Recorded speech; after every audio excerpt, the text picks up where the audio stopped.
I have a Coleman electric fireplace model #FL28R master contract number 230,811.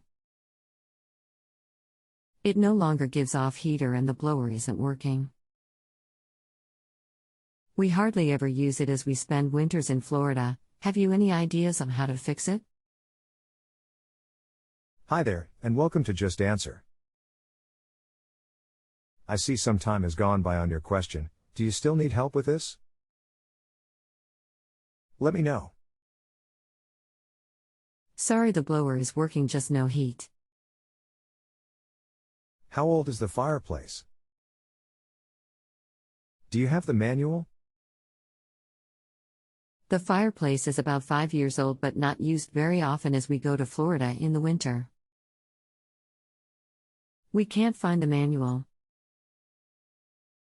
Okay, you have one of two issues here. Either there is an overload breaker that needs to be reset, or something has failed in the heating element circuit or the element itself. I suggest calling Coleman here. 1-800-835-3278. Request from them the service manual and user's manual. I could not find these for you online. The manuals will have troubleshooting steps for no heat situations to follow.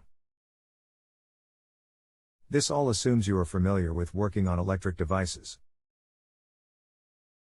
If not, ask Coleman for the nearest service location. Take care. If you have a home improvement or appliance question and want to chat with an expert, now visit JustAnswer.com/YTHI.